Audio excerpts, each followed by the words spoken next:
Three, two, one. We are live once again, broadcasting to you from the damp, cool, wet tropics of the hill country here in Texas. It's me, Robert Phoenix, for another edition of 15 Minutes of Flame, your daily dose of truth, enlightenment, humor, opinion, and at times probably uh, social contrasts you may or may not agree with. So here we are, and just gonna do the thing and wait for people to kind of walk through that door. We got 10 people now that are here today. Looks like some of the notifications are working. Everybody who is engaged in this sort of game, unless your name is Tim Pool, um, it is wise to be able to go in and subscribe and hit the bell, because a lot of times you're unsubscribed. So you may just want to make a practice of that just to see if you get notifications. And please do hit the like button. That always helps in terms of populating the search. And I did have some links yesterday for if you feel like you want to donate just for the show. There'll be a donate button once I get through and post all the links for today's show. There'll be a donate button there for one-time donations, and if you want to do a recurring monthly $5 donation with it, just that's there as well. So those options are available, and will be, of course, there will be a link to the event and a link to this Saturday's webinar about the astrological days and weeks and months ahead, which I think you'll want to be on. You want to be there. That's going to be, I think, a very, very good. It'll be a good webinar because there's a lot happening, and I'll do my best to break it down for you month by month, and we'll really get into it. It'll be a 3-hour webinar. That link will be there. We still have some rooms left. The rooms will still be available until the 12th. I talked with my gal down at the Inn of the Hills, and so that's going to be. So we still have some rooms, and I will be taking a few more people in by the 12th. So if you're on the fence and you just think, I'd really like to go to this thing, I've just given you basically a 72-hour reprieve. So was it 72 hours? 48 hours. 48-hour reprieve. So yeah, it's going to be a great time. I think we're about up to 30 people, and last year I think we had about 40. And I'd love to be able to get to 40. 40 is a really good number. Whoever shows up, though, that's who's meant to be there. And I think I've reached out to just about everybody who has actually reserved a spot. And I'm really looking forward to our get together. I spent a lot of time last night with Masaki, and we're talking about some of the things that we could do. And he's very excited. This is going to be Masaki's first public demonstration, his first public slideshow around planetary pyramid power. So I'm really looking forward to that. We get a first Masaki. Of course, he'll have his products there, and other people will have certain things. The Creamies will be bringing some of their books, and there'll be some healers there. The man Thor by the door, Steve Mercer, body worker par excellence. He'll be doing some massage work there. There's another person who I'm pretty sure is coming. They'll be doing sound healing. So this is going to be an opportunity for you as well to demonstrate some of your gifts, or if you have some goods that you are making or creating, you'll be able to offer those up as well. Carol, who is fantastic, when she makes these little like spirit stones. She does a bunch of other stuff. She'll be there, and I'm sure she'll have provide a little table for her. And so it's going to be really cool. There's going to be kind of a bazaar. When I say bazaar, Bazarre, a bazaar kind of aspect to it. Like, it'll be fun. It'll be very, very fun. Last year, Glenn Streeter brought his PEMF blankets and got people up on the table, and it was great, man. People were getting a lot of bennies from that. A lot of bennies from the PEMF stuff. So yeah, every year it's kind of it's a different iteration, different people, and who knows? This may be the last dance for a while. So if you want to get a little taste of freedom, you want to get a little taste of community, I highly suggest you think about being a part of this. Okay? Just saying. All right. Let's see. Oh, Michael's sister Nino. Hey, little congratulations. Papa Mike. Papa Mike, his little girl came into the world a few days ago with the lovely name of Layla. And I've already cast a chart for Layla. And very interesting chart. Very, very interesting chart. You have a charming and I think blessed little pistol on your hands there, Michael. So congratulations. Everybody give Michael a little love there. Proud dad, and mom's doing fine. And we love hearing these stories where people are actually uh, having children into good families, into conscious families, into families that know what the score is and are willing to do the work and what it takes in order to sort of keep this conscious anchor on the planet in a time where we're getting just completely atomized, which I'll get into today. So let's see, who do we have here in the house? We got the Uncle Glenn. Uncle Glenn, I was hoping you would come this year. I'd love to meet you, but it's always great to see you every morning. FUP77, there's Jasmine Aloha. There she is, Judy Anderson. Judy, she'll be here. John G, what's going on, John? There he is, Papa Mike. There's Ryan, JMP Love. Yes, the guy at the hotel did not know what was going on. I know what's going on. I know what's going on. For the most part, I know what's really going on. Okay, in as many different areas as possible. I wish I could clone me. There she is, the lovely, intelligent Jonas. Victoria V. What's going on? Nice to see you, Double V. Tamara Garth. There's another person I'm really excited to meet.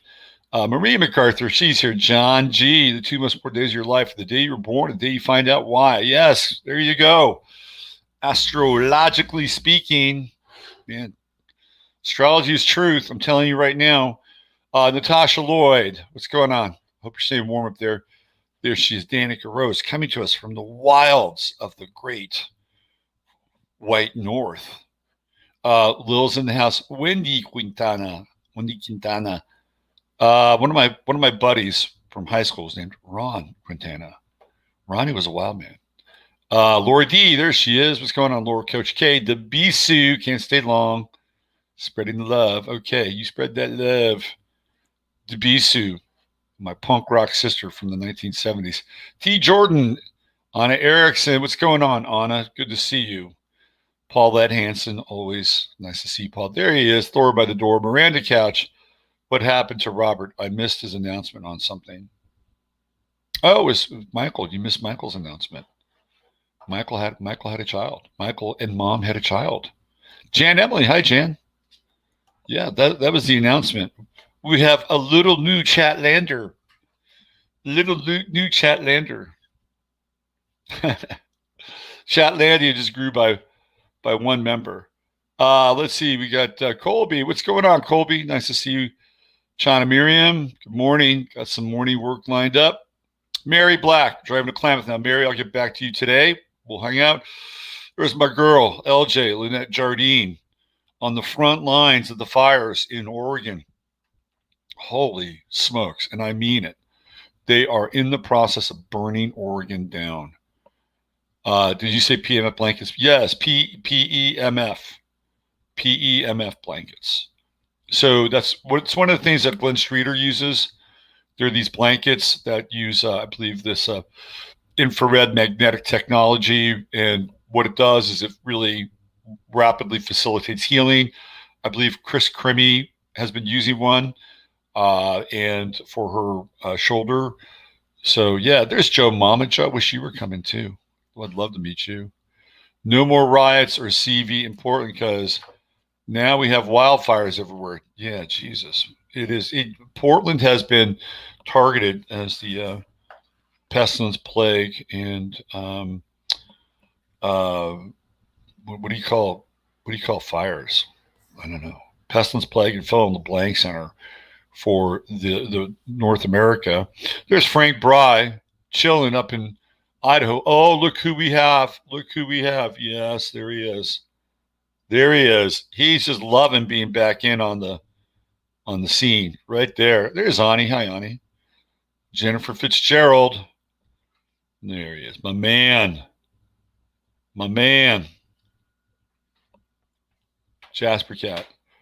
Christine Muse. What's going on? Good to see you. I can tilt that up a little bit there. Okay. Yeah. Do you get a good glimpse of him? There he is. There he is. The Jasper man. The Astro Cat. Yeah. Coming from the event, we have decided to save our money.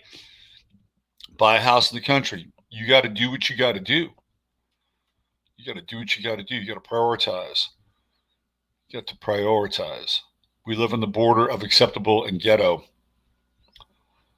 Very interesting. You know, that was kind of like what East Oakland was for me when I managed that apartment in East Oakland, because part of that neighborhood was kind of acceptable, and you go a few blocks and it was, you know, headed south real fast, literally and figuratively.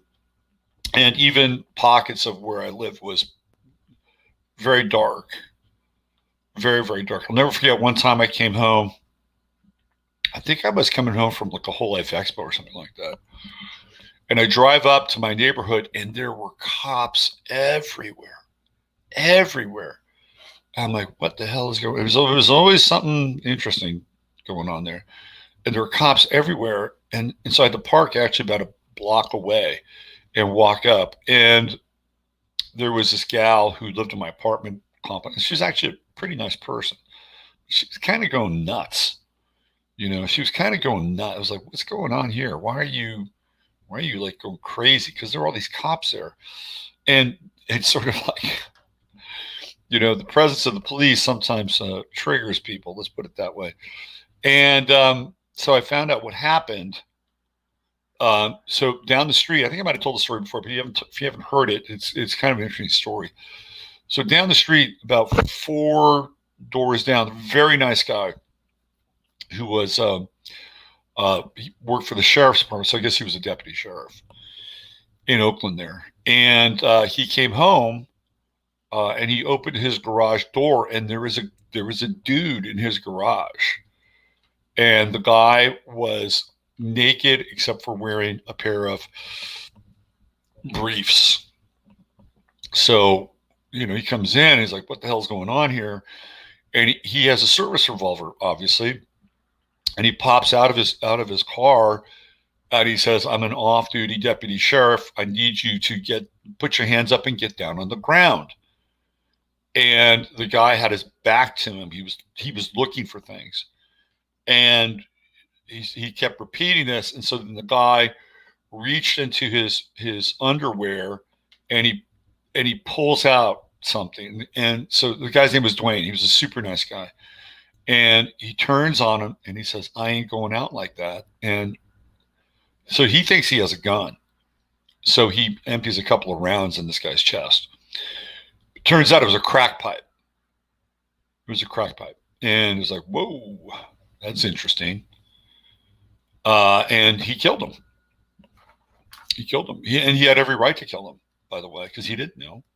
And he's an off-duty sheriff. So what happened was this guy's brother was a gang leader, and he started cruising around the neighborhood looking for Dwayne. By that time, the sheriff's department had moved him out of the house.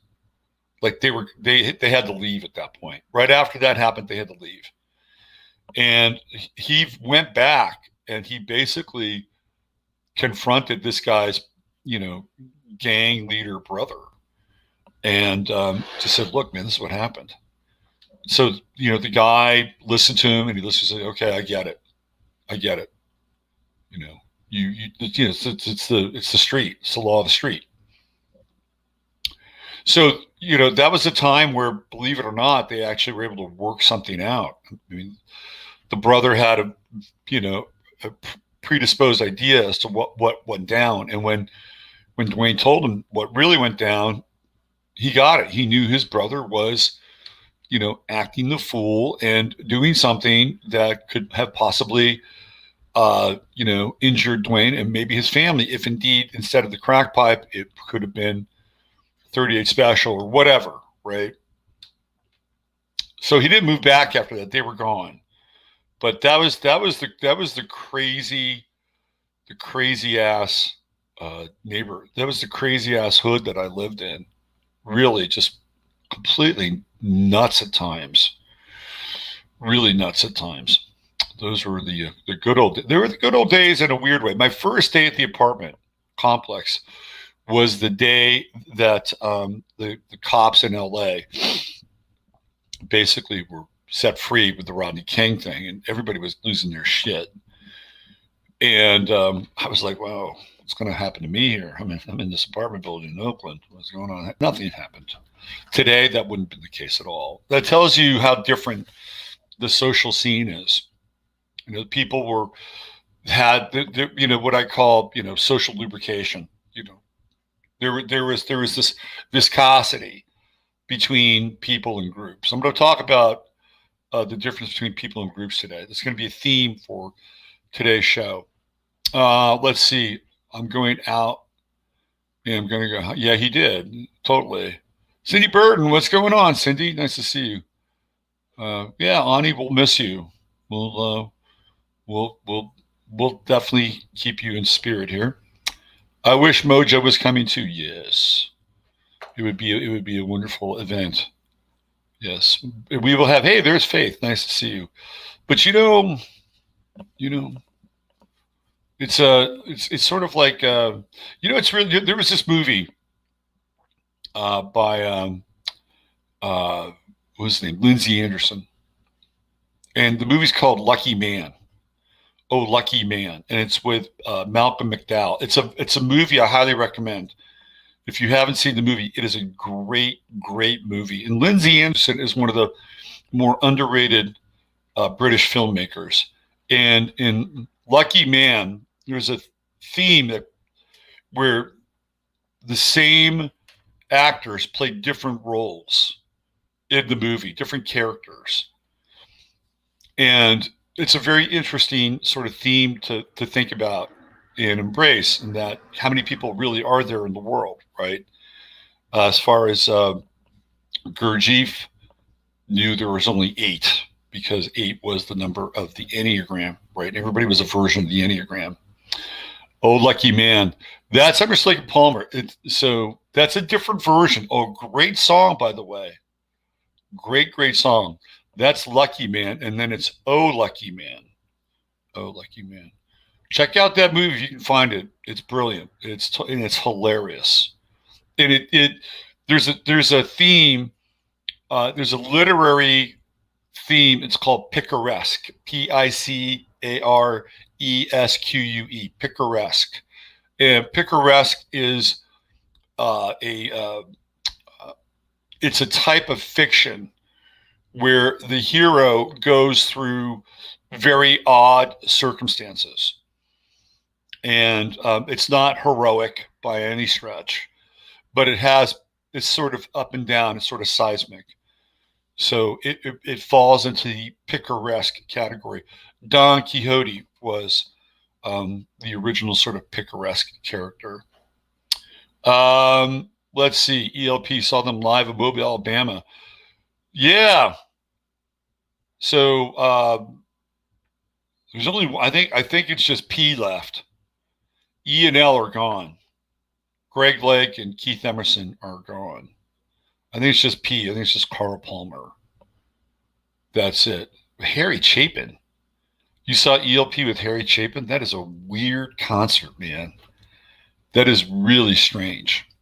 That is very, very strange. I think the strangest act I ever saw live was Joan Baez. Oh, look at that. Uncle Glenn says our soy boy mayor just fired a police chief, a 40-year veteran. What did I tell you?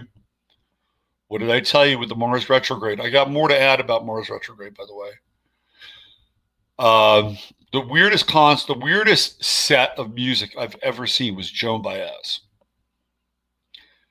I'm not a Joan Baez fan by any stretch, but I went to this concert where it was one of those amnesty shows. Let me tell you, man, this was a great show. I just wish I wasn't sick during that time. I had a bit of the old corona back then. And the lineup was amazing. It was the Neville Brothers opened up. Then it was Joan Baez. And then it was like, I can't remember the order of who played next. I can kind of remember it. I think Lou Reed was after that. And then after Lou Reed, it might have been Jackson Browne, who I'm not a fan of, by the way. I'm not a fan of Jackson Browne, but he was really good live. And then after Jackson Browne, it was, I think, who's after Jackson Browne? I think it might have been Bryan Adams. Bryan Adams. Then it was Sting. Then Sting played, and Sting was, that band, that Blue Turtles band was awesome. And then after Sting, it was Peter Gabriel. Yep, Peter Gabriel. And then after that, it was U2, all in one show.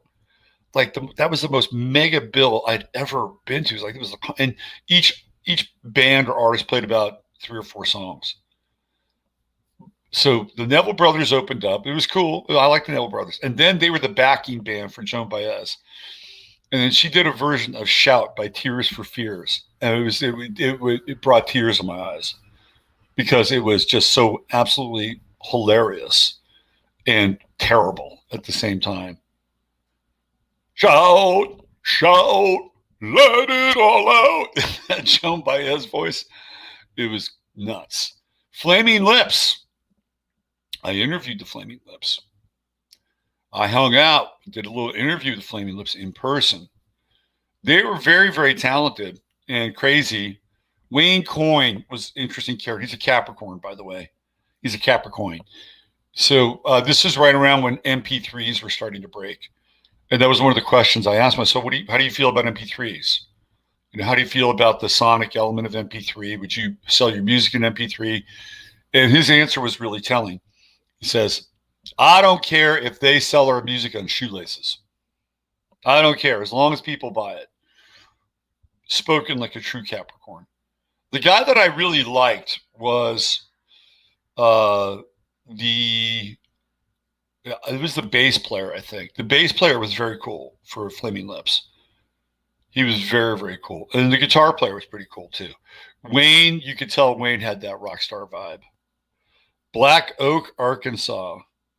One of my favorite bands as a kid. Jim Dandy to the Rescue, which is an older song. Yes, Dandy Jim Mangrum was one of my favorite groups growing up. In fact, I bought the 8-track cassette, High on the Hog. I liked me some redneck rock back then. All right, let's get into the show today. We got a lot of ground to cover. Dear blessed and holy Father, Mother, God of the great central sun within the universal light, which is the light of Yeshua Sanan Emmanuel, we ask that only the highest and best information and truth come through this channel at this time. And we humbly accept and embrace the gifts of clarity, purpose, discernment, flexibility, strength, courage, truth, humor, intelligence, compassion, empathy, fortitude, health, and above all, love. We ask that any karmic residue be clarified, purified, cleansed, and removed from this stream. So be it. Okay. This is my new thing, my disclaimer now. From this point forward, you are now entering into a broadcast whose views may differ from yours. They may not adhere to some standard of a virtual community and or otherwise. Okay? You are now put on notice.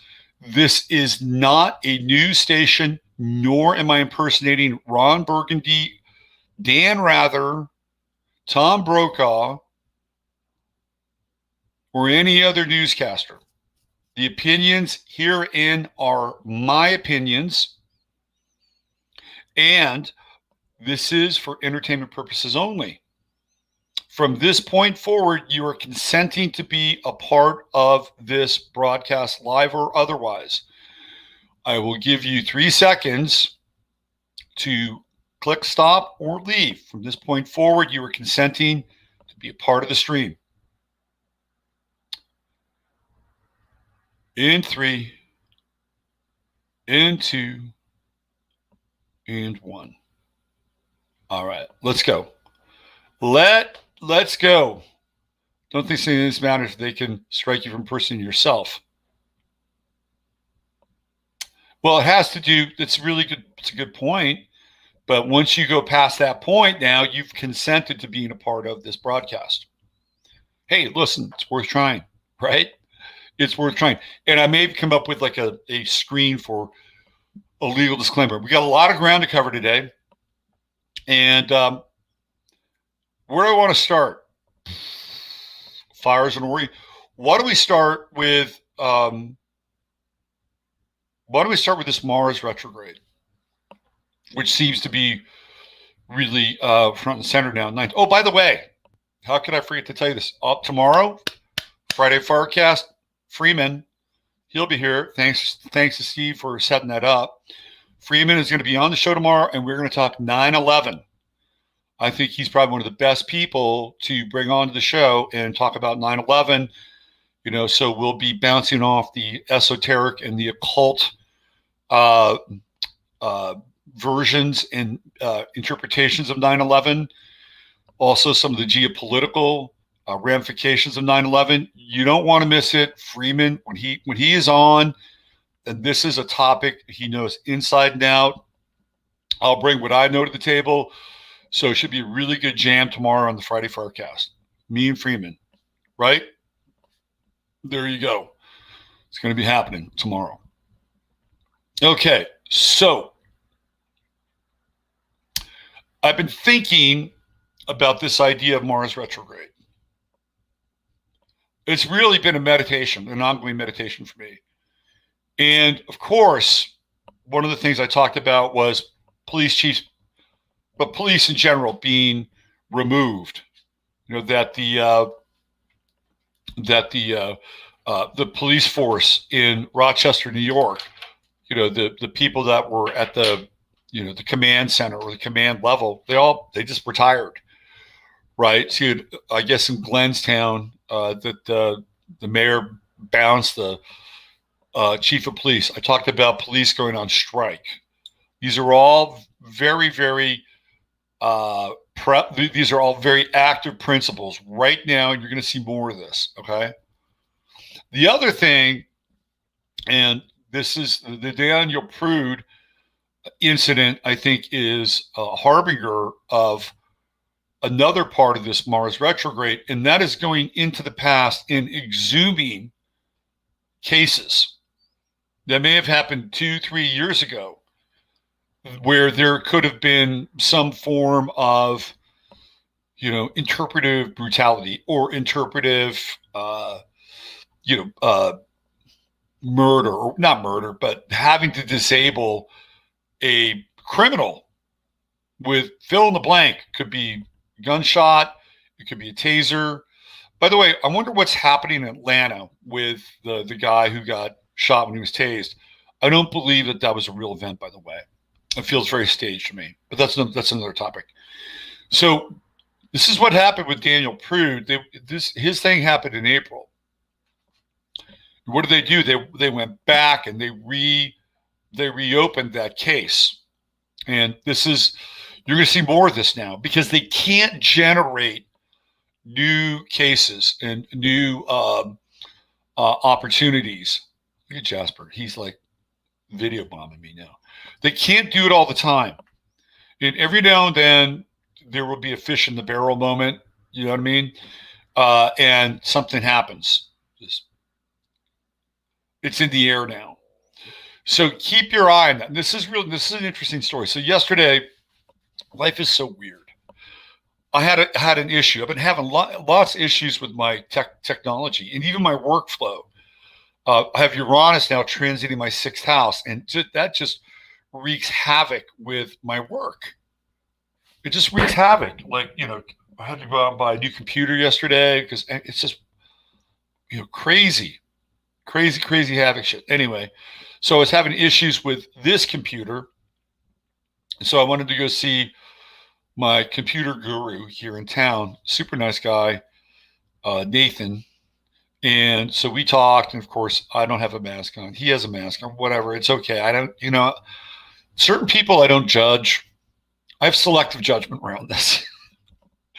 Other people, you get the harsh judgment of Yahweh. Anyway, so we talked, and I was feeling really, really frustrated, really frustrated. So I decided to deal with my frustration and go buy some chewing gum. I used to be a freak when it came to chewing gum. I had chewing gum all the time. So I wanted to go to this health food store. Well, it used to be a health food store, but they weren't cutting it as a health food store anymore. So they became kind of a store that sells baskets and touristy shit.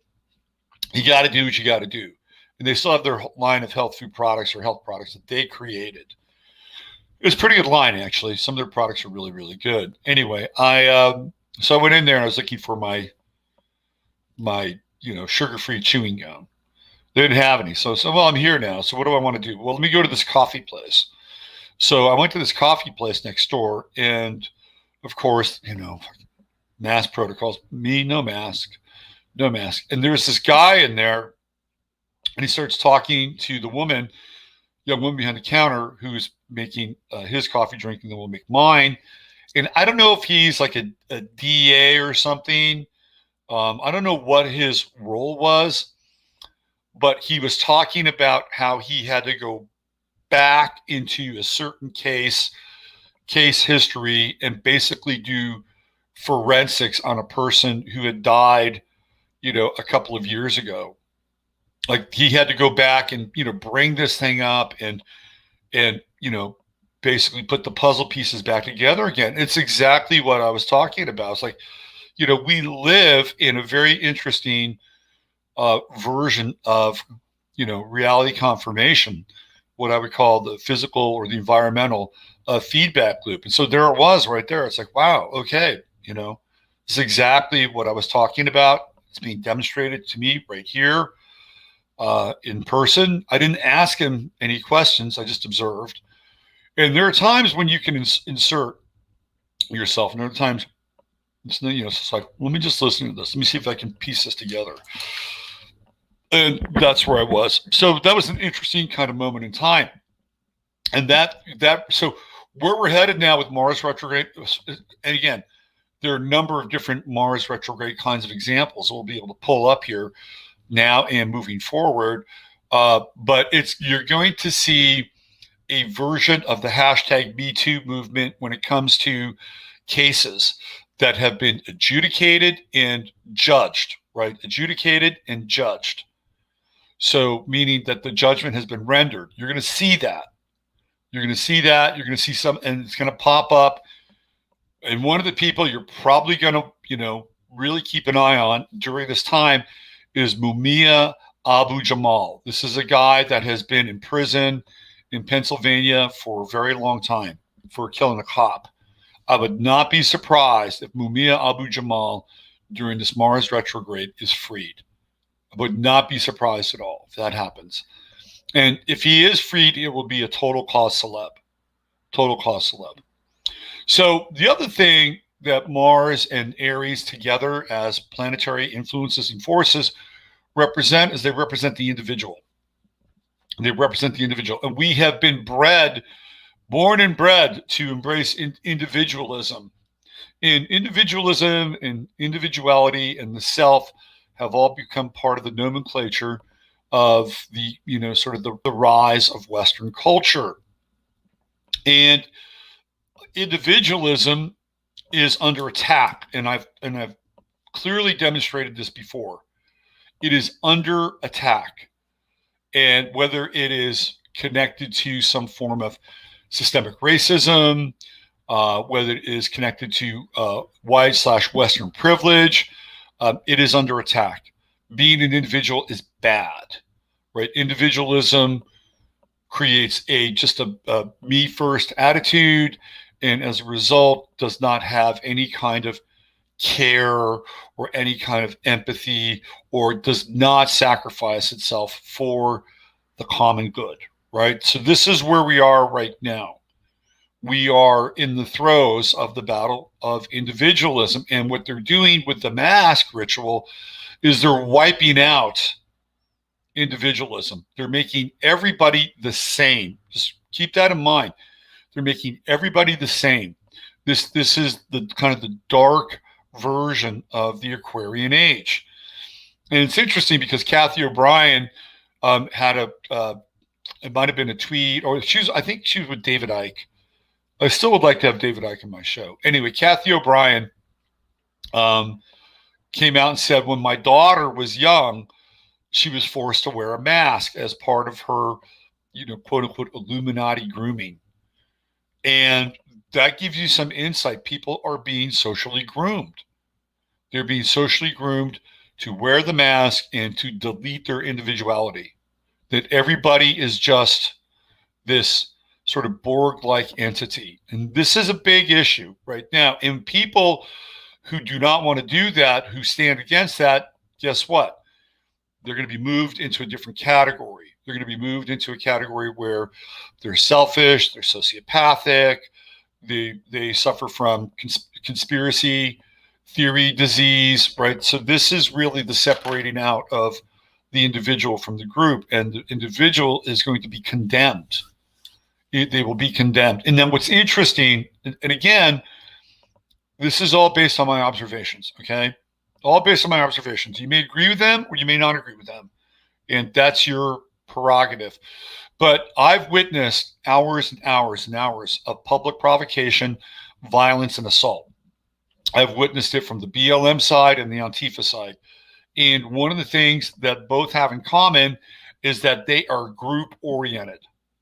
Group-oriented. So when there is an individual that's targeted, it is targeted by a group of people. And I began to see this even before this the BLM stuff started to happen. I remember witnessing a guy in Minnesota, and it looked like it was a particular group. This particular group is in an area of Minneapolis, which is heavily Somali. And he had a cell phone. He was talking to somebody in an open space on his cell phone, and somebody ran by and took his cell phone. And when he tried to do something, they began to descend upon him in a group, and they beat the living hell out of him. And then this one guy ran over him on a bicycle. When I saw this, I was, it's one of those things that's quite shocking in a lot of ways. But this is all precursor to what was going to happen roughly about a year and a half after the fact.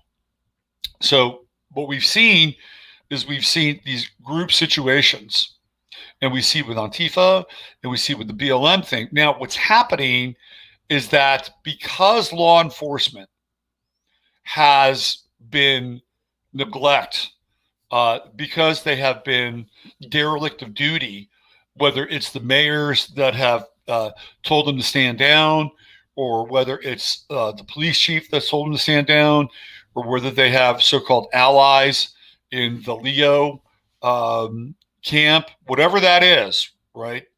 They have stood down, and there has been a permission and an enabling that's been taking place that has emboldened people in both of those groups to separate themselves out from the group and to perpetuate individual acts of violence.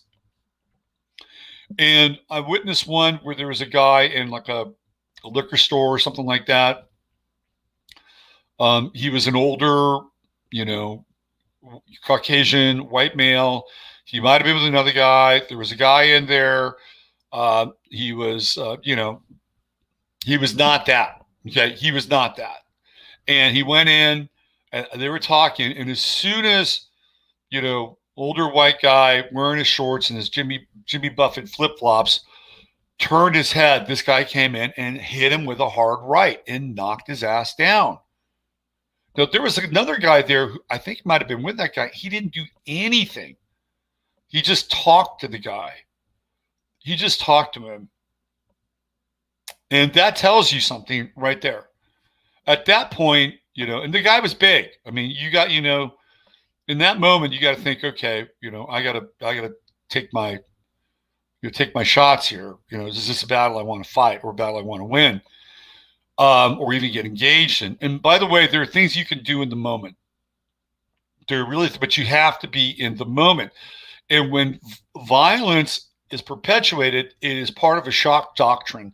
It will knock you out of being in the moment. It'll knock you out of being in the moment.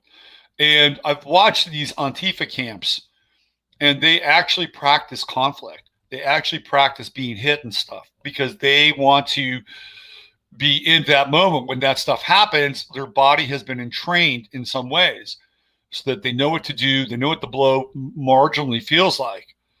But it's very hard to prepare for these moments because when they happen, they're shocking. They're quite shocking. And it paralyzes people, and it brings up adrenaline, and it brings up fear. So I don't blame that guy for not acting, because you got to be very, very fast. And you got to be very in the moment, and you have to make split-second decisions. Split-second decisions. This is important, very important. And when you go out and you're in a public place and you are in an area where it is, urban or semi-urban, you have got to have situational awareness. It is a must. You must have situational awareness. You must look around. You must understand where you are, and you cannot do stuff like get on your cell phone, talk to your friends. When you're in public, you got to put that down. You have to put it down. If you're in a store and you're by yourself, you need to know who's around you. If you're in a cafe and you're by yourself, you need to be able to understand where you are. And again, I don't want to, preach, first and second and third chakra level awareness, but this is important. You go to a place, where's the exit? Like, is there an exit?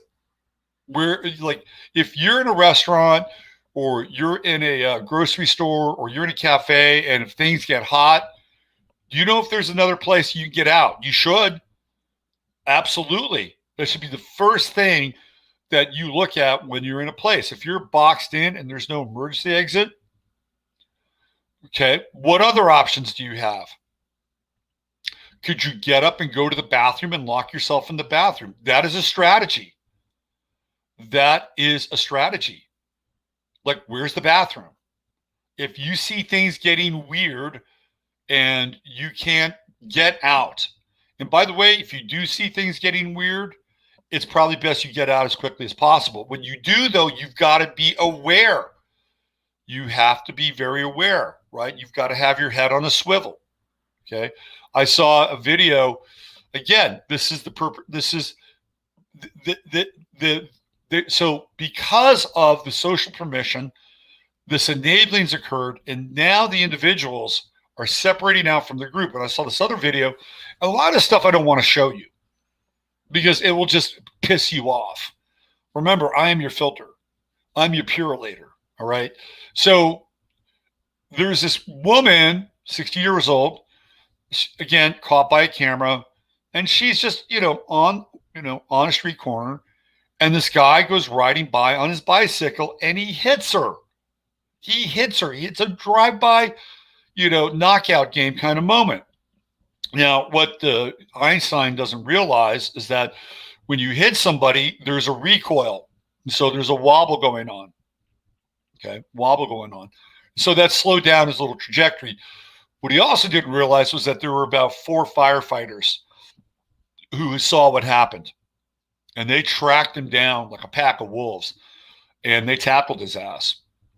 But I'm giving you these examples because this is happening now. They've been so emboldened. And I'm going to even show you an example. This is actually a good example in a weird way, but it shows you how the individual has become emboldened. So they're moving out of the confines and the security and the structure of the group. which means they're moving into individual perpetuation, right? Or perpetuating or perpetrating, rather, individual perpetration of the act, okay? We have been raised on this idea of being individuals. And while that is good and it has helped us to a certain point, we have to start. And when I say we, I'm talking about people who have individual consciousness. All right. I'm not talking about any specific group.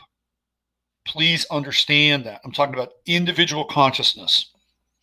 And we've been born and bred and raised on individual consciousness. Now, what do they want to do now? They want to break that down. They want to separate us out and move us into the group mind. They want to move us into the Borg. Now, my piece, or my, how do I say this? My perception or my takeaway is that that is symbolic of a type of shift in our consciousness that we need to make. That individuals must be able to alter and shift their perception, their modus operandi, to become more group oriented, but not in the way that the Borg mind wants us to. We have seen the rise and the organization of group consciousness that has taken place on the so-called left, or the so-called social Marxist front. And they're very good at that. They take disaffected people in large tranches, they indoctrinate them, they tell them that this is your enemy, and by disposing of your enemy, it will level the playing field and you will be rewarded. And there's a lot of different ways in which that's done. So the challenge of the individual now, the true individual, is to bond with other people. This is part of our learning curve now. And this gets into this idea of the alternative version of the Aquarian age, which is about group consciousness. And they're going to give us one version of group consciousness. It's a very dark version of group consciousness where you are being told what to do and you will conform, but you will become a part of the group.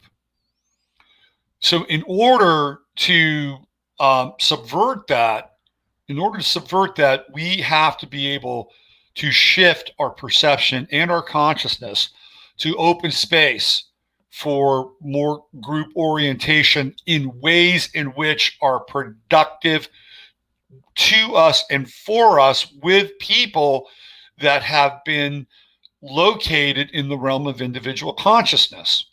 Okay? You understand what I'm saying? I'm not saying to give up your individuality. I'm not saying to surrender and let go and be a part of this prefab kind of group model. Contrary to that, I'm actually saying to explore that in ways that are going to be productive and proactive and will support your individuality in relationship to another individual whose individuality is supported, so that we can all come together, right? We can all be as one. And it's hard for us sometimes because, we have been sculpted and cultivated to have very particular sets of needs. And if we have to sacrifice a scintilla of those needs, in many cases, we will choose not to sacrifice them so that we can continue to further our individual path. And that is not always a bad thing, by the way. I think sometimes that's actually a good thing if what is being asked of you is so egregious that it is going to completely and utterly disable your ability to be in the world. You have to make those choices. But there are other levels that I think are what I would say negotiable. And that's where we have to go. We have to find those negotiable levels. Because if we're going to get through this, we're going to have to get through it together. We're going to have to form a new consciousness. And I was talking with Masaki last night, and we were talking about the differences in Japanese culture. And obviously, he's got a ringside seat on that. And one of the things that the Japanese are really, really good at, and they're good at it both for productive reasons and not so productive reasons, is this idea of saving face. And in Japanese culture, you are given every opportunity to save face. Like disgrace is the worst thing that can happen inside of Japanese culture. To be disgraced and to be shamed is the worst thing that can happen. So they have a lot of social cues in which, let's say you fuck up or you say something that is perhaps disgraceful or shameful, the individual who's a part of that will give you an opportunity to save face.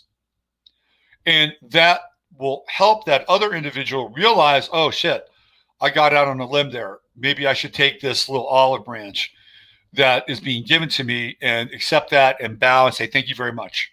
Right. And in an area, a concentrated area where the population density is quite high, these social cues are very important. Because if they weren't able to save face and you had the population of Tokyo, which is what, like the second or third largest city in the world, just think about a population of Tokyo where people did not save face. Just think how that would go. You would have like a city of pissed off and raging people who had grievance upon grievance upon grievance, right? So they've learned how to do this. And it's a very important thing that I think we need to understand and begin to like embrace in some ways. Now, the downside of that, and Misaki pointed it out, was like Fukushima. You know, the downside was, hey, you know, we really should admit that this is a big kind of fuck up here, that we got real issues, and maybe we should evacuate Tokyo. They're not going to do that. Right? So that's the downside. Everything's fine. Don't worry about it. Everything's fine. That is the downside of saving face. So we as individuals, and by the way, this is one of the things that I think couples have lost touch with, is the practice of saving face. Where if you fuck up or somebody fucks up in your relationship, that you consciously kind of hold the space and allow them to save face. But you have to be conscious of it, right? You can't just bury the moment. You can say, you know, it was sort of like when I interviewed David Bowie, and I got him on that pack of Marlboro Lights. I could see the guy was like a fucking deer in the headlights. So it's like, can I have a saving face moment for David Bowie? And I did. I said, and I gave him an out. It was like urban legend. He says, yes, God, yes, urban legend. I gave him an out. In that moment, it was like he was paralyzed. He didn't know what to say. So that was a saving face moment, right? These are things that we need to learn. But you should only be saving face for people, number one, you respect, number two, that are close, or number three, that it can be instructive. And so as individuals, we have minor squabbles. These are minor squabbles. And we need to learn how to kind of address and bury the minor squabbles without getting all up in our grill, in each other's grill. There's a huge backlog of tension and stress and frustration and resentment that many people are dealing with. So in order to get to the point where we're saving face, you have to work through that. And sometimes that takes time, but it's also a practice. It's a practice. And when we save face, what do? We leave space for the other person to kind of show up and go, okay, gee, thanks. You know, you got me off the hook on that. Thank you. Thank you. So this is something that I think can be very, very helpful, because we need to make a bridge between being individuals and being together, because we're not going to get through this unless we get through this together. You know, I live in a, decent little, suburban neighborhood that's kind of aggy. Like there's kind of an ag vibe here, like right down the street. That's where they have the fields where the cows munch and whatever, and then they ship them off to destinations unknown. So this is what happens, right? And here, and there are chickens in the neighborhood and stuff, but it's still kind of suburban-y. And I know for a fact that my neighbors who are part of a hunting culture can take care of themselves. If push came to shove, they could take care of themselves.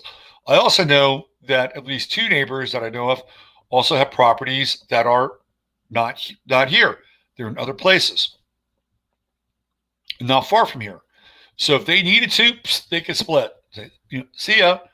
We're gonna go to our fortress, and we're going to go hang out there and bunker down there, which is great. I get that. But again, it's this extension of this individual consciousness. This is how we've been sort of cultivated. And so we need to be able to hack our system now. And one of the things that's really good about this event that is coming up here is it allows people to do that. It allows people to, hang out with each other and support each other. And even if there's minor differences, to kind of get over them.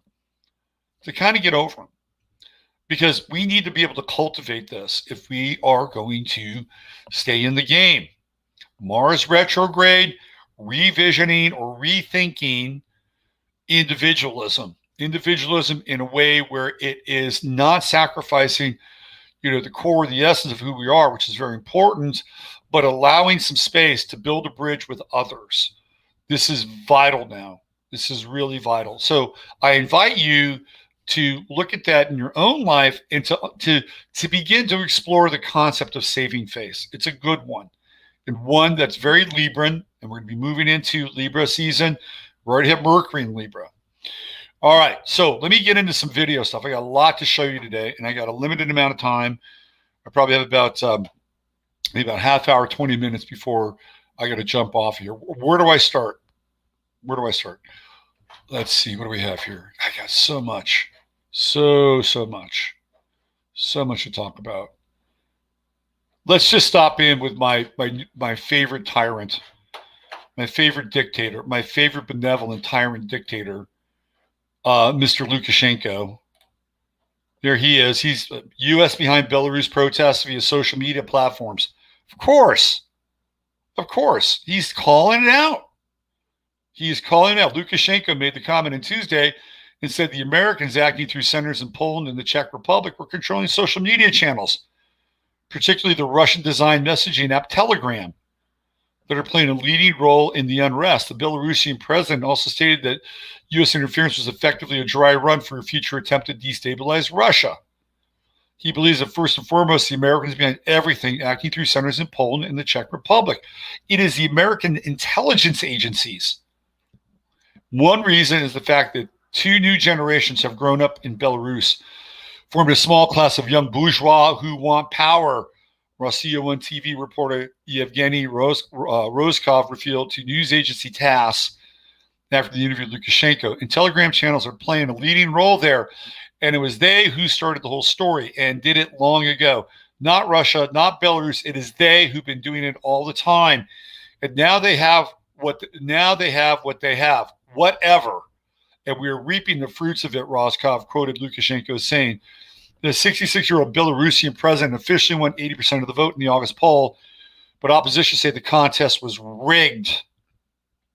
Okay, so he knows what's going on. He knows that there's a color revolution in place. He knows who the players are.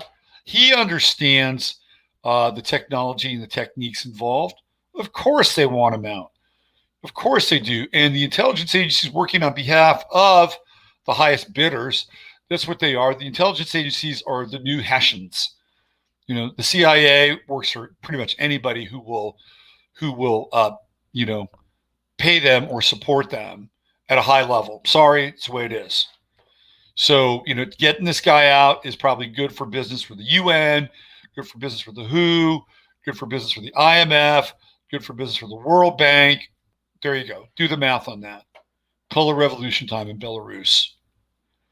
I wanted to talk a little bit about demoralization. And we get into a lot of other aspects today. I just wanted to stop here and give you a demoralization kind of scenario here, because we know that demoralization is really a key strategy and application of breaking down the American psyche. The Biden presidency is a demoralization operation. It is a demoralization operation. I was putting myself in sort of the shoes of somebody in Europe, right? Let's say somebody in Spain or Italy or Germany or France. And these are countries who have had to deal with political awareness for quite a while. and they saw this, and they saw this election, and they saw Biden, what would it make America look like? It would make this country look like it's weak. It's weak. Like, this is the most feeble fucking candidate that we could field. It is a complete demoralization program. That's what Joe Biden is. And he serves another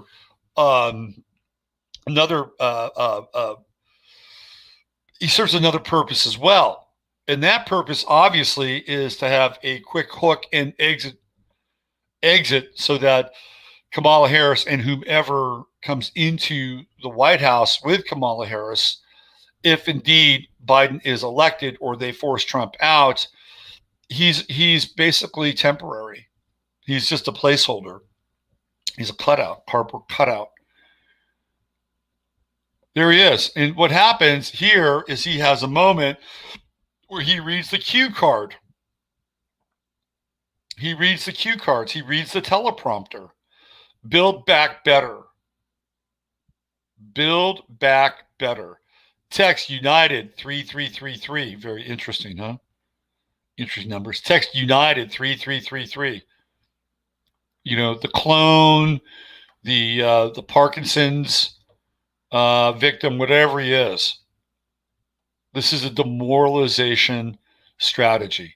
If you are a Democratic voter, you are being forced. You're being forced to vote against Trump. You're not being forced to vote for a candidate. How demoralizing is that? If I was a Democrat, I would be, I'd be like, this is just bullshit. I got to vote for this guy. I have to vote for this guy. It's an insult. It's an insult to whatever intelligence. And by the way, there are people who are Democrats or progressives who are actually very intelligent people. They may have different opinions or ideas about the social order that I would vehemently disagree with. But I've known a number of these people are quite intelligent.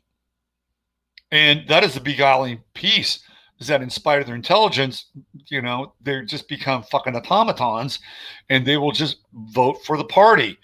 But how could that not be insulting to their character? How could that not be insulting to their intelligence? It is really a psychological operation that's being perpetrated on them, and they don't even know it. They don't even know it. They have to hold their nose and vote for this guy who is a bumbling fool and hope that Kamala Harris can come in and, hope that the vice president who comes in might be somebody. Maybe it's Bernie Sanders. Maybe they bring Bernie in as a VP and they're just like, oh God, thank God Bernie got in, and maybe they start these little rumors. Oh, why did Ocasio-Cortez, second the nomination of Bernie Sanders for president when she gave her little speech at the DNC? Was that intentional?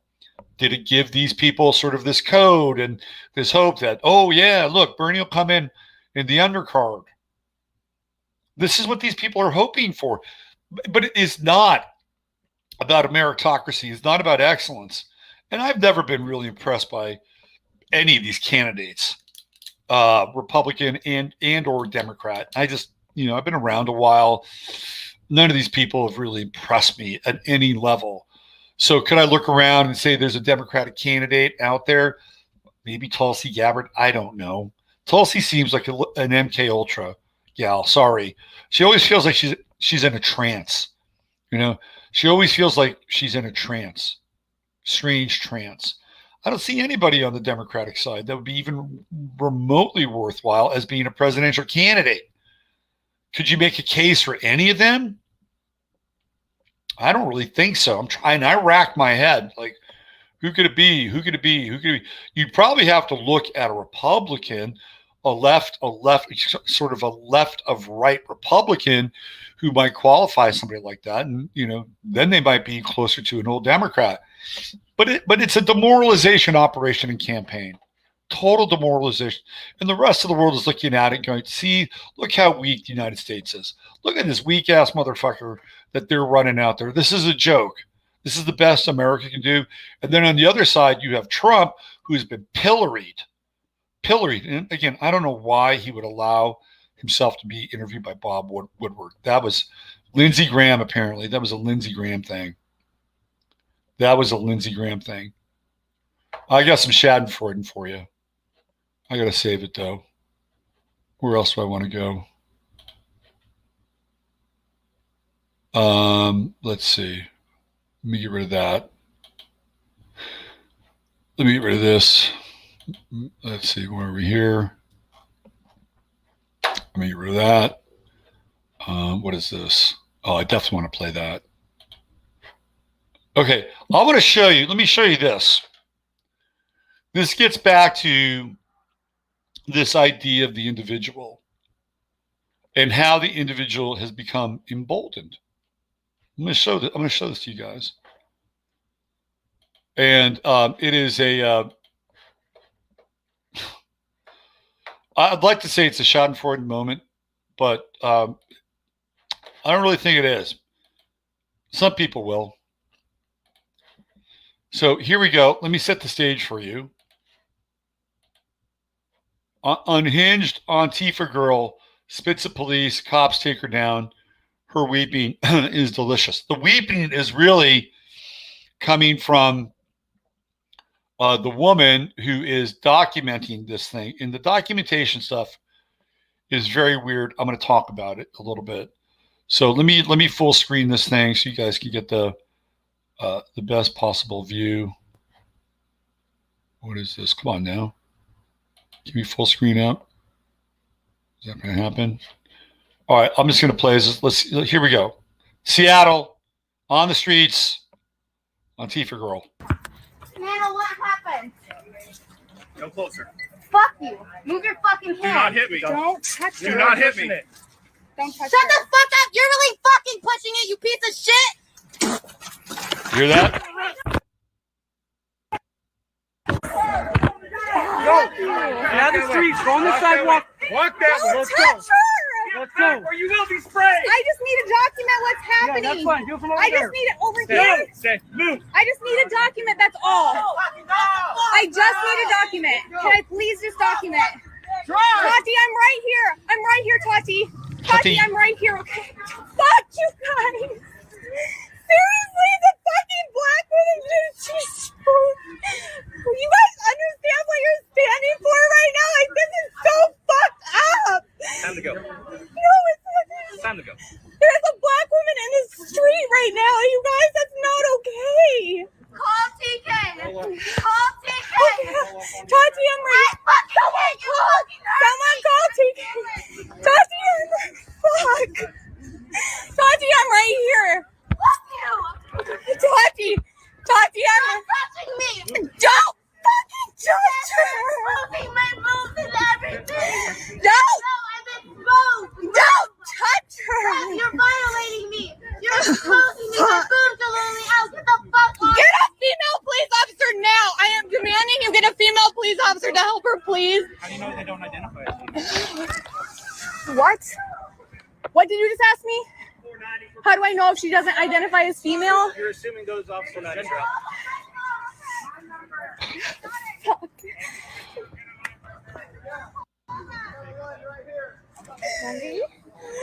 I cannot come down there. All right. This is worthy of a replay. At least two. Okay, there are things in that video, and I'm gonna break them down. Okay, so first of all,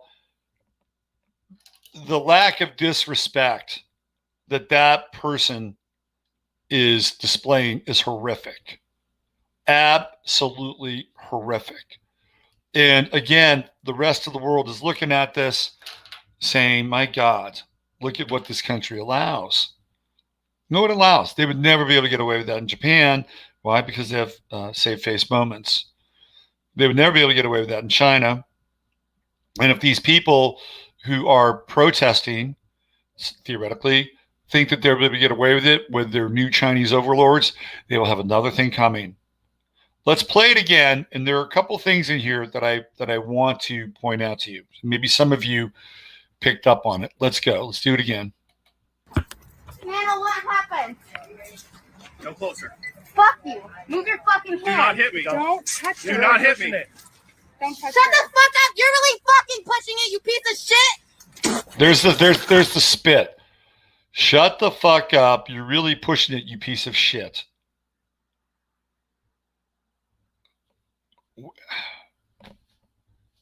I'm speechless. I'm really kind of speechless.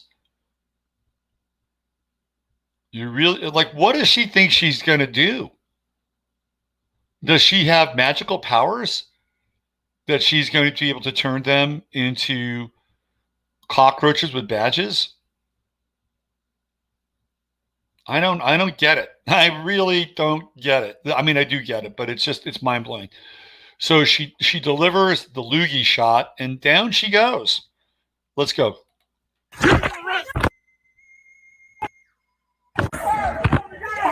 get out of the streets. Go on the sidewalk. Walk that way. Let's go. Touch her.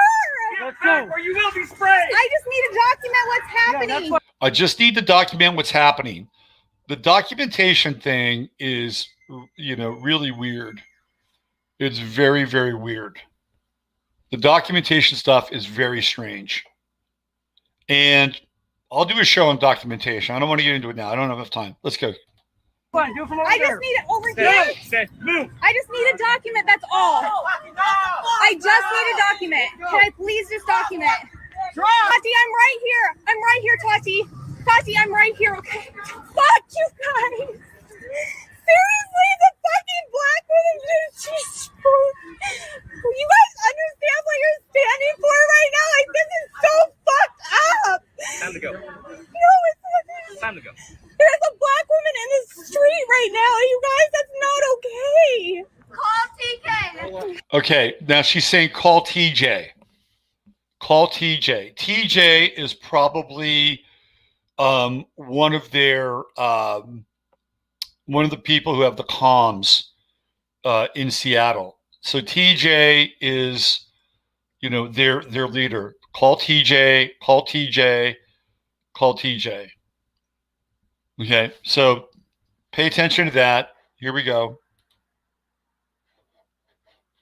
Call TK. Tati, I'm right. Someone call TK.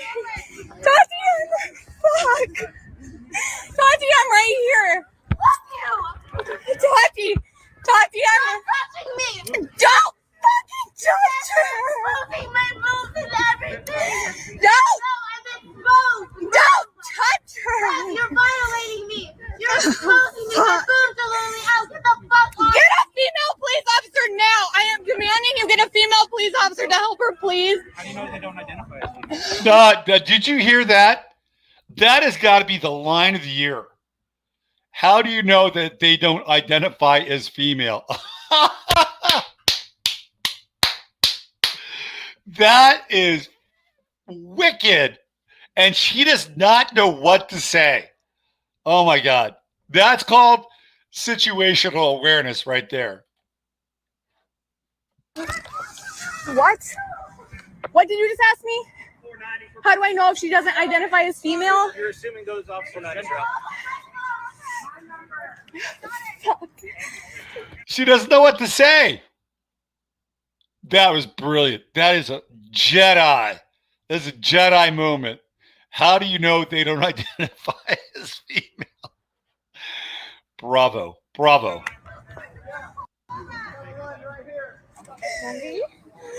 I cannot come down there. Oh God. Whoever raised these two women, God. Bad news. Mic drop. Yeah, absolutely. Situation like that is brilliant, man. Isn't that funny? How do you know they don't identify as female? That's some funny shit right there. Very funny stuff. What do I have left? I got about 20 minutes max. There's a bunch of other stuff that here. Let me give you some unintentional humor. Now I have not seen this, but it apparently Macron chokes in front of a group of students while wearing a mask. You got to find the humor anywhere we can. Okay, here we go. Watch this.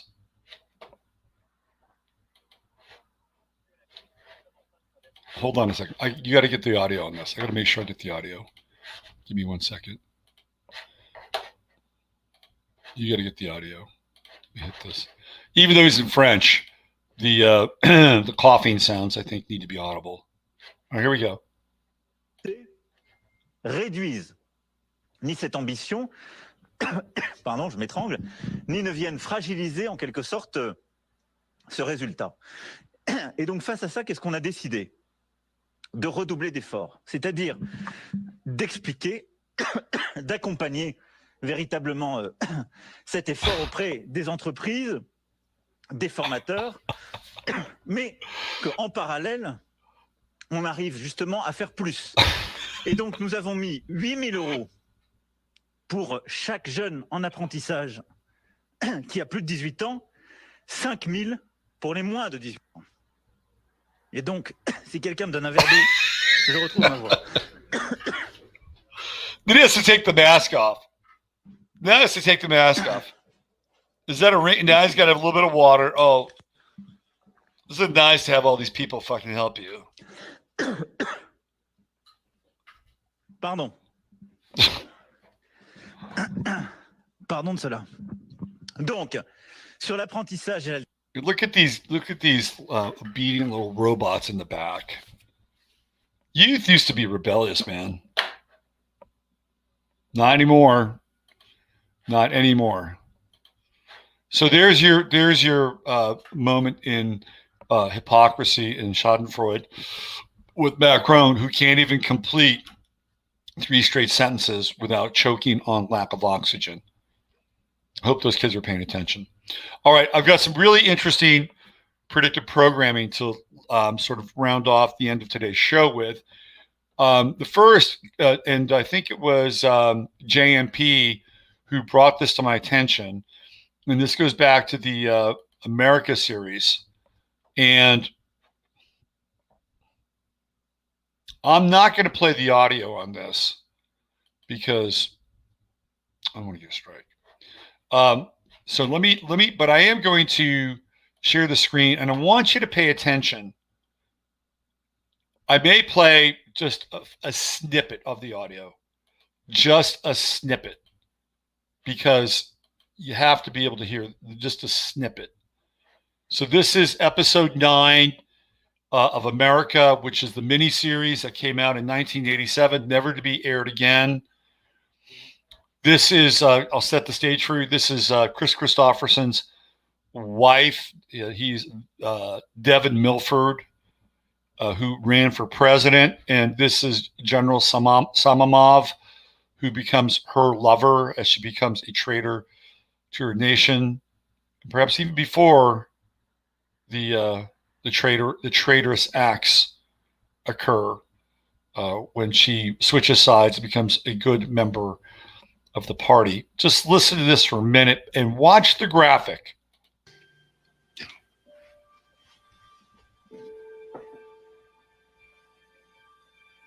It was. Maybe I'll slow this down. Maybe slow this thing down. I'll slow the audio down. All right, let's do this. Okay. Here we go. The final ascendancy of the common man. The crux of the American civilization. Look at the file tape. Look at the file tape. Hashtag 2020. You see that? And listen to what he's saying. Right as it comes up. Come out of your life in a way he cannot recover.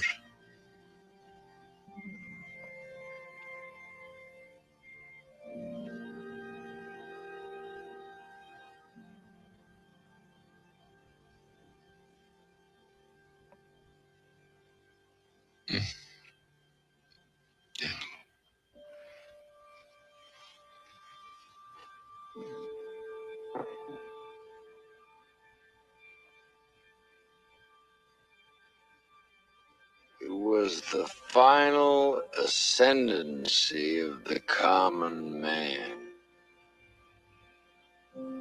The crux of the American civilization was that the common man could express himself in and through this society and be himself responsible for that expression.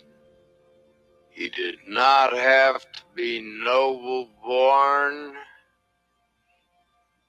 or have inherited wealth or be a member of a bureaucratic or a political elite. If there was nobility, it was less in looking to the hero than in the individual's own striving. His nobility was expressed not so much in what he achieved, but in his testing of himself, striving for the limits of his ability.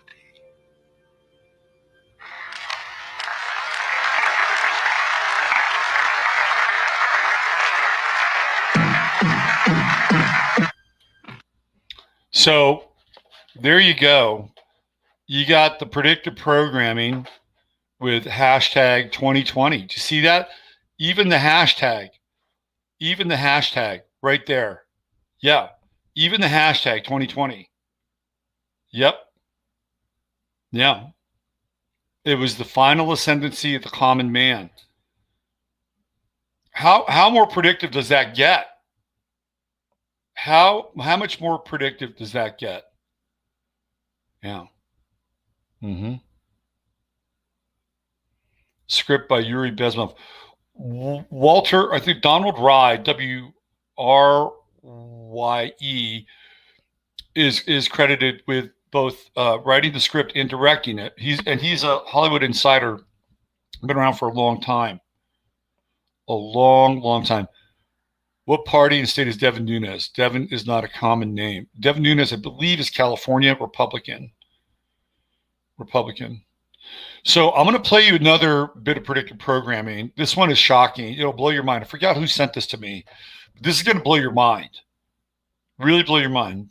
And even more than that. And that's kind of a mind blower, like hashtag 2020. And the scene that unfolds after that is essentially his betrayal. And it's the betrayal of his wife and the political system as well. It's a very heavy scene. Super heavy scene. Okay, so you guys got to watch this now. This is gonna be this is gonna freak your deek right here. This is from the 1950s. Watch this. Maybe some of you have seen this. Check this shit out right here. February 29, 1956. Let's roll this.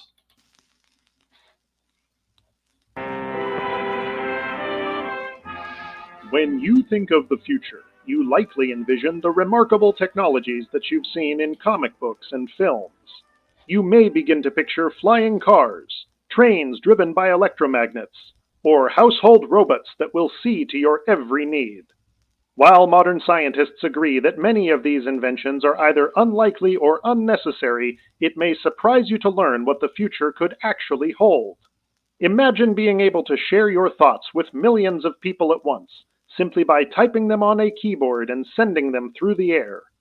Think of what life will be like when all of the many fixtures of an office, including a typewriter and an entire Rolodex, can fit within a device smaller than a loaf of bread. Consider the vacation plans you could make when a single trip on an airplane is all that's needed to visit anywhere on Earth.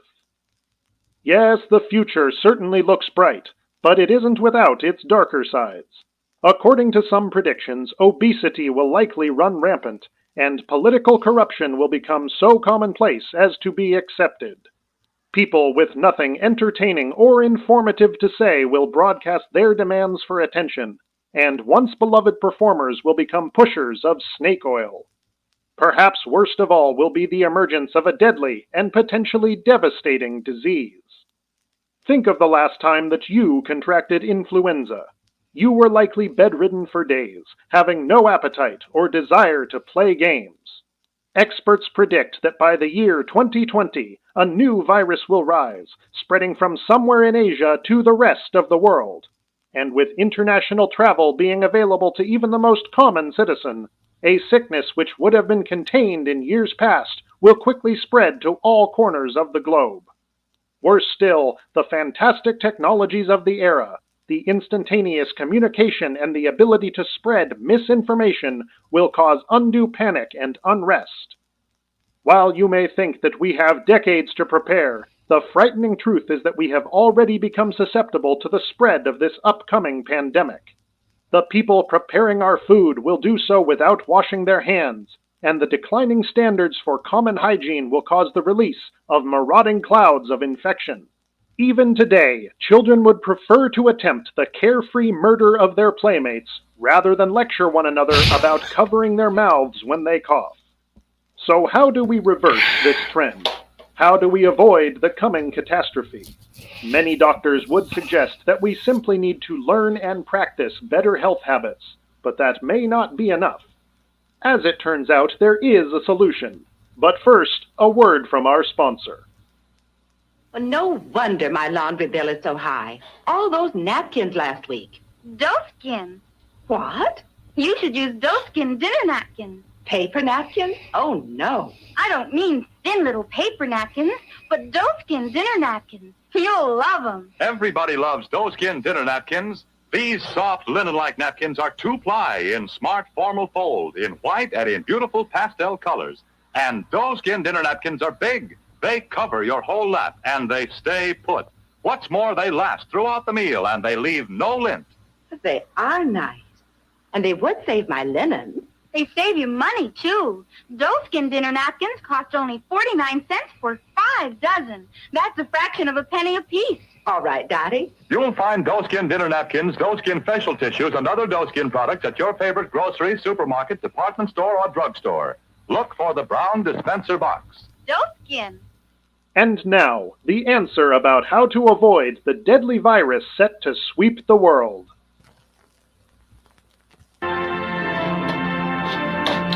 Well, what happened there? Pretty wild, huh? Pretty wild. This is my favorite part right here. Right here. Standards for common hygiene will cause the release of marauding clouds of infection.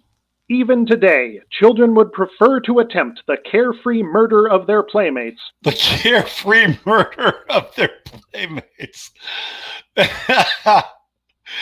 Oh, boy. The carefree murder of their playmates. Well, this hapless soul is sneezing in their direction. Oh, my God. Looks like we got we got a mask wearer back there. So we got a mask wearer back there, too. Well, it is snowing. It is cold. Rather than lecture one another about covering their mouths when they cough. So how do we reverse this trend? Oh, no, thank you. I don't want to eat your apple. But it's okay now for protesters to come up on you in a cafe and snatch your beer and drink your beer. That's, where is the hygienic outrage around that? This is a thing now. They go in and if you're at a cafe or outdoor restaurant, they'll go up and grab your beer, your coffee, whatever, and drink it. Of course, there will be none of the the meta fascists. The medical fascists will say anything about that. There you go. Marauding clouds of infection. Overlaid and suspect. Could be. Could be, but it syncs up really well. And it says 1956, right? 1956, and it syncs up really, really well. Anyway, who knows? Maybe it's a LARP. It's a good LARP. There is a LARP, but it's all very nicely sequenced. Doeskin. Anyway, there you go. The audio sounds too new to be authentic. Yeah. It could be a LARP. Thought I'd play it for you anyway. Here, let's see what does YouTube have to say about it. Let me just get out of the exit full screen. What are the comments? Let's see. This looks like a recent video. Could be. Could be. It had a nice fake future look. Could be. Avoiding the future plague. 1956. So nice, probably fake, but others could not be invented. Like They Live, date of 2025 for completion back in 1988. Saw this in 1956. So somebody says they saw it in 1956. There was no YouTube. Let's see. Clearly this is overdubbed with a modern recording apparatus. Even if it's overdubbed, it's really kind of amazing, right? Let's see. The interracial couple of 150 should have given it away. Footage missing. Hey, if it's a LARP and a spoof, it's still great. It's still great. And it does have a ring of the predictive programming. Where are we at 150? Where are we at 150? I want to see what they were talking about. I don't think it's interracial at all. The guy's just dark. Yeah. Anyway, there you go. Food for thought. Food for thought. 1950s PSA, avoiding the plague. Any other comments here? This is a fake. Okay. Here we go. I'll put this in the comments. So here we go.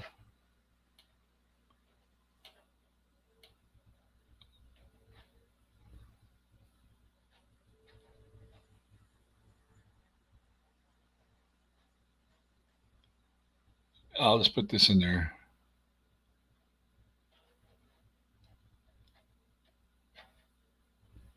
All right. So this is to verify and validate.